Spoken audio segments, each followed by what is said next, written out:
Welcome to Inner Peace Arts Unscripted. I'm your host, James Coleman, where if you are here, you are open to the truth as it can be known, following in new ideas and actions, making for a better way of life. Today I'm going to talk about Guruness. And some people think that Guruness happens as part of a tradition, right? Somebody crowns you guru, or you get approved as guru by someone else. Some people are anti-guru, right, and say that no one has all of it. And then there's, people like me, where I think some people are better at certain things than others, right? Some people are good at translating spiritual terms into more concrete terms, right?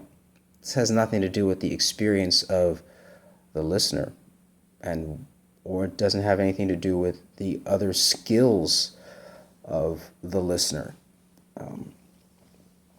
So here's where I'm going with this.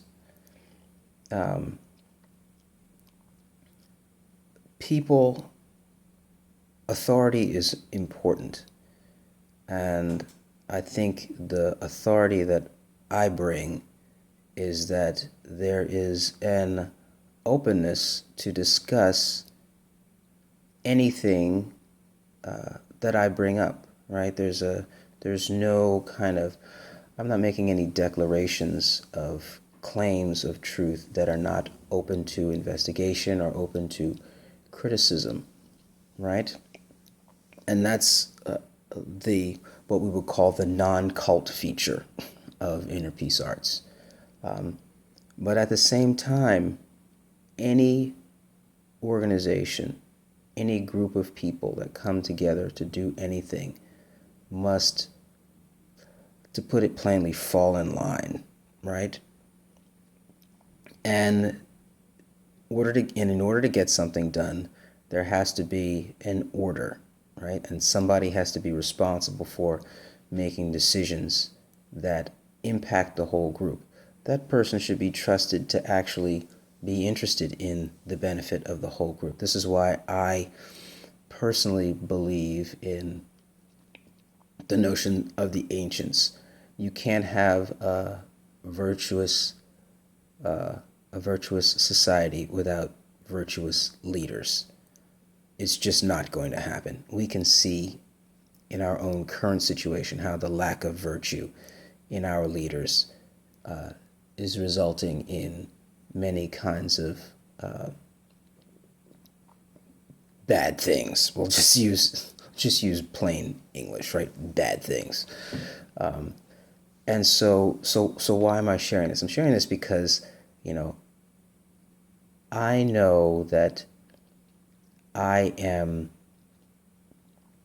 gifted to do this through my own kind of self-training.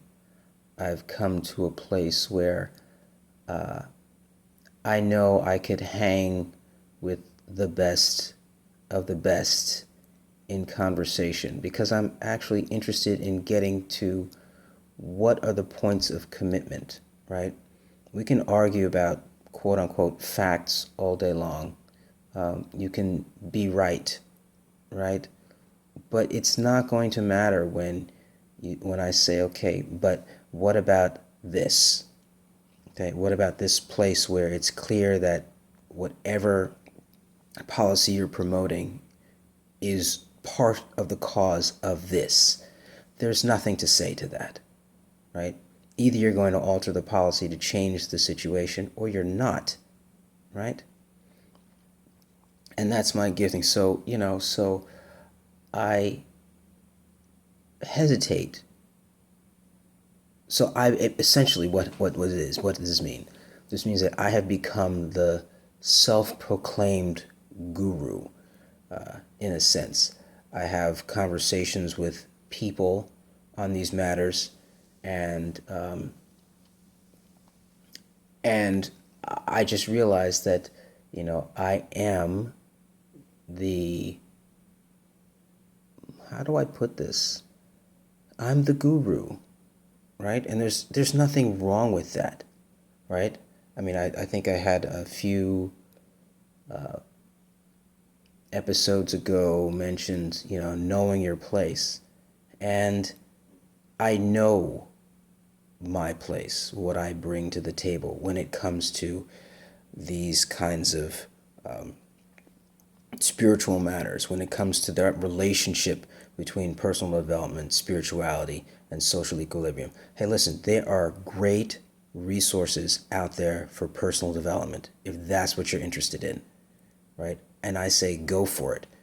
You can write me and I will point you to them. I have no problems promoting personal development people that are good at it, right?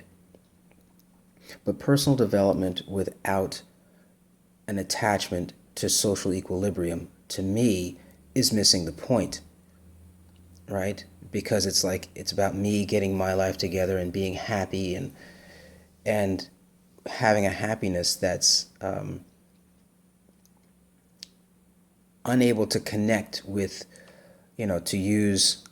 So I'm not going to avoid traditions, right? I mean, I can mention Buddhism and Christianity and Islam and Jain and Sikh, Taoism, right?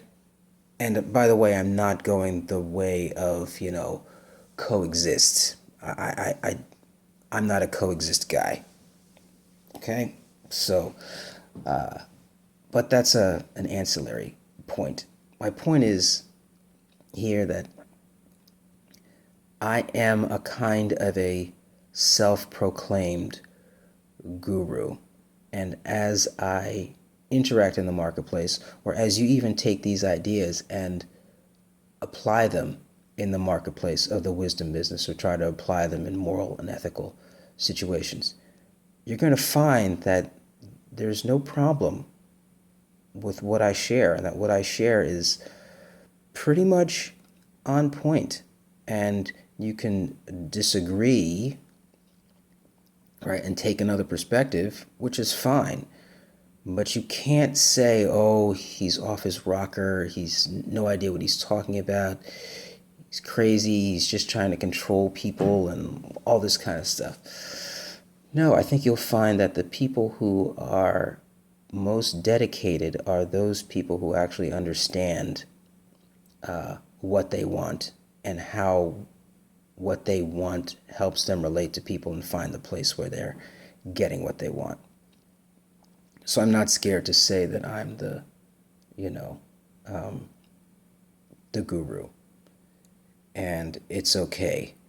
And if you're comfortable with that, you're going to benefit from Inner Peace Arts. If you're not comfortable with that, then you can find some other path. But I've thought about these things for a long time, and whether or not, I'm the guy, the ideas speak for themselves. They really do. James Coleman, Inner Peace Artist. Check me out on Facebook, Inner Peace Arts 1. Check me out on I have a blog, innerpeacearts.wordpress.com. Subscribe to the YouTube channel. Yavarechecha Adonai v'yishmerecha, Ya'er Adonai panav elecha v'yichuneka, Yisa Adonai panav elecha v'yasem lecha shalom. Have a great day.